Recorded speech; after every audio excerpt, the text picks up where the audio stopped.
Taiwan, I'm Laurel Stewart with the news from here in Taiwan and around the world. Taiwan's military police force is showing off some of its training. Unlike other military branches, this unit is responsible for making sure the country's president and political leaders are safe in the event of a war.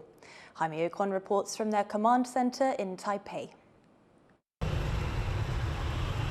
Taiwan's military motorcycle squads spring into action at the command center in Taipei. These soldiers are part of the country's 5,000-strong military police force, and soldiers here are demonstrating their driving skills, mostly used in peacetime scenarios. 那在平时的时候，我们也负责正副元首就职、春秋季礼宾以及国家重大庆典等前导警卫任务。 While military police forces around the world are usually tasked with safeguarding military bases, Taiwan's military police has a much bigger responsibility. One of the main characteristics of Taiwan's military police is the use of motorcycles to better maneuver around an urban environment. That's because one of their core missions is to protect the capital city of Taipei. In the event of a war, Taiwan's army is responsible for protecting the country's borders, making sure an enemy can't land on the island. But stationed in the interior, Taiwan's military police is tasked with protecting government buildings and leaders from danger. That's why the command center is just 10 minutes away from the presidential office. But they're not just stationed in the capital. Nationwide, these soldiers work hand in hand with other branches of the military like the army, diversifying responsibilities to provide Taiwan with a robust defense. They also work with local police and law enforcement to handle everything from terrorism to sabotage. 他可能会在urban，就是他平常就很熟悉市区，所以他可以协助你刚才讲 CI 这 critical infrastructure。 那宪兵就居于中间，因为他可以处理这个民间的事情，也就是 civilian affairs， 所以他出现就是处理的话，会比 regular army 来的方便。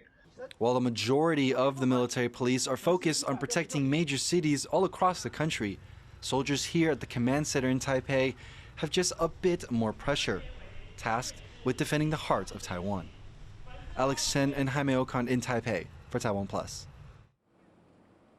Tsai Ing-wen's office has confirmed that the former president will be travelling to Canada. Tsai is slated to speak at the Halifax International Security Forum to express Taiwan's hopes to safeguard freedom and democracy. The forum will be attended by hundreds of global officials and scholars. International trips by Taipei's senior politicians are seen as sensitive as China rejects Taiwan's sovereignty. Just last month, Tsai was welcomed by European officials on a tour through the Czech Republic, France and Belgium. Former Legislative Speaker Wang Jinping has met with veteran Chinese official Song Tao in China.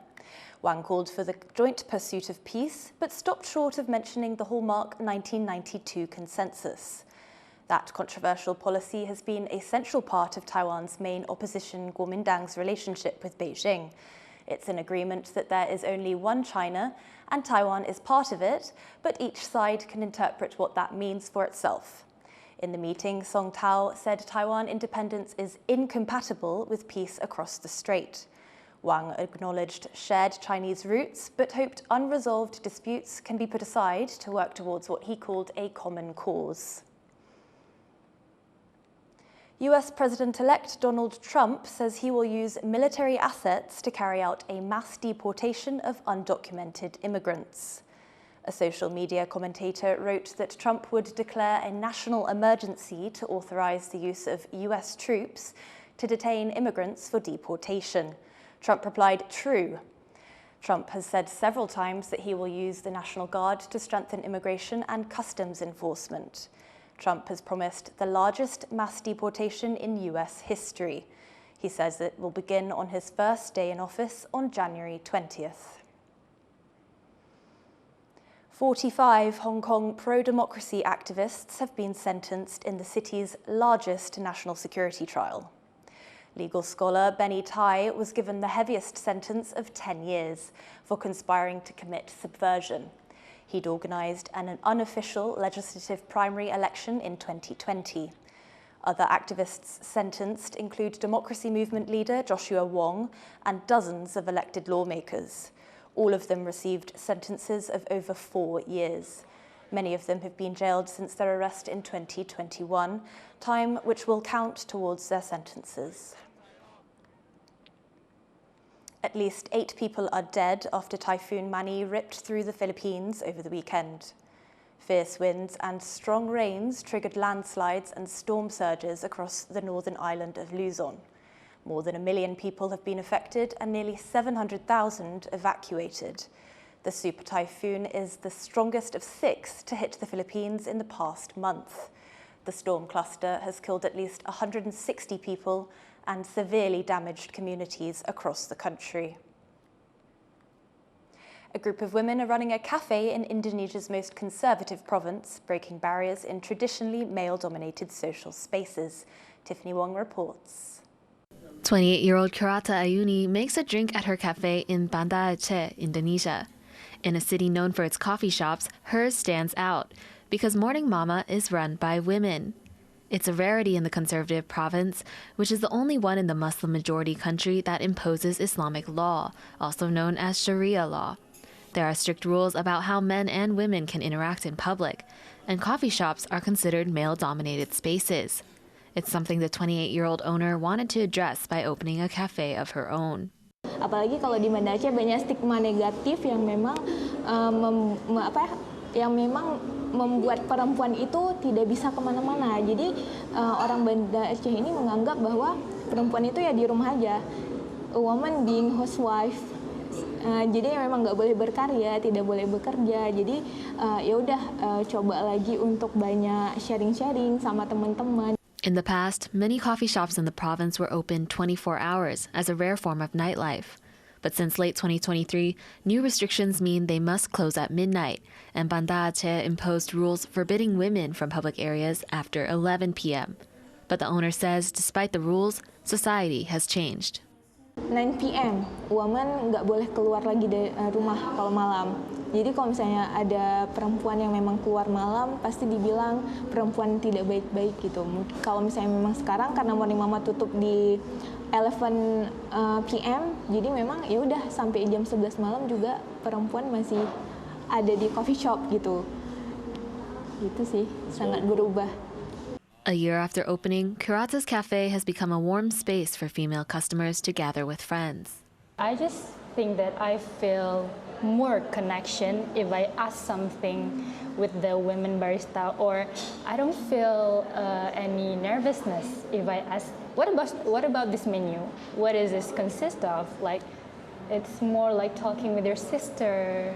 And with each cup of coffee, she hopes to inspire other women in the province to step out of their comfort zone and create the spaces they want to see in their community. Kama Shri and Tiffany Wong for TaiwanPlus. Several all-you-can-eat buffets are under scrutiny after high levels of E.coli bacteria were detected there. It's now raising questions about restaurant sanitation and food safety. John Ventriest reports. When health inspectors recently looked into the country's all-you-can-eat buffets, they found good sanitation overall. But in a handful of spots, including some upscale establishments, tests on the drinks and cold desserts found unacceptable levels of E. coli, one of the causes of food poisoning. Inspectors say there are a few possible reasons.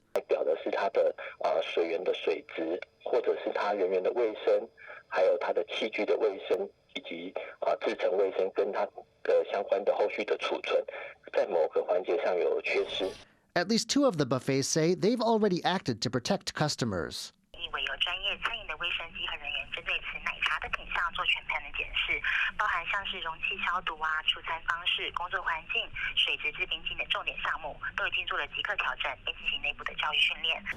But failing to meet health standards comes with a price. Each buffet is already facing a fine of around $1,000 for breaching food safety and sanitation laws. And a second fine of up to $92,000 could follow for those businesses that don't improve.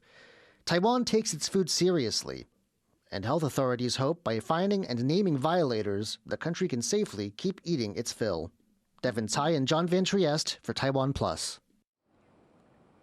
As Ukraine marks 1,000 days since Russia's full-scale invasion, weary troops continue battling on numerous fronts. Kyiv is besieged by frequent missile strikes, and officials are preparing for what US President-elect Donald Trump's administration could mean for the war. Rosie Greninger reports. A makeshift memorial in Ukraine's capital, Kyiv, as residents here mark 1,000 days of war with Russia. Russia has occupied at least 160,000 square kilometres of Ukraine in their almost 3-year invasion, or around 27% of the country. Unusual Russian troop movement was first reported on Ukraine's border in November 2021. And after months of failed crisis talks, Russian President Vladimir Putin announced what he called a special military operation in Ukraine on the 24th of February 2022. The leader saying it was in defense of Russian citizens in Ukraine. Мною принято решение о проведении специальной военной операции. Ее цель – защита людей, которые на протяжении 8 лет подвергаются издевательствам, геноциду со стороны киевского режима. И для этого мы будем стремиться к демилитаризации и денацификации Украины.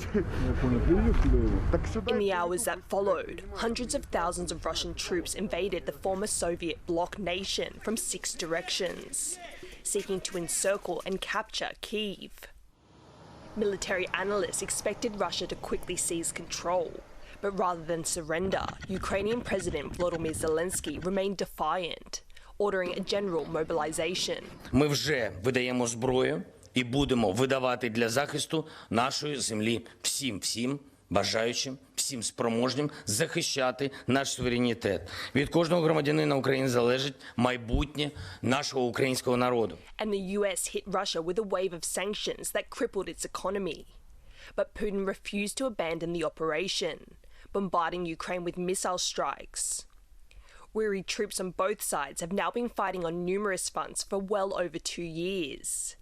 It's become Europe's bloodiest conflict since World War II. Ukraine has documented the death of 12,000 civilians and 24,000 wounded, but accurate figures are expected to be much higher. Military losses are a close guarded secret, but estimates based on Western intelligence place them at hundreds of thousands in both Ukraine and Russia. Саме важко, коли дізнаєшся, що хтось 300-й і ще гірше. Ukraine's economy has also suffered greatly.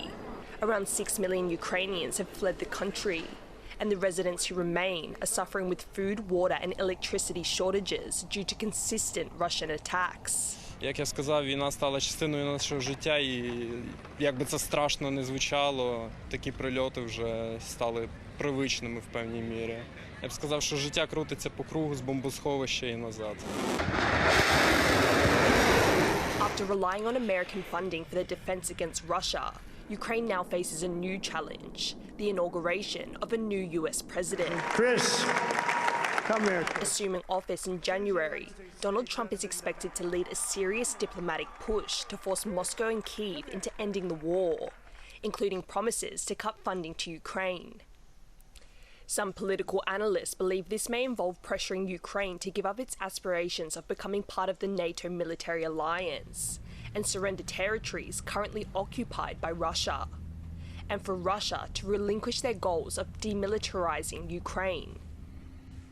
The outgoing Biden administration is set to announce additional support for Ukraine in the coming days.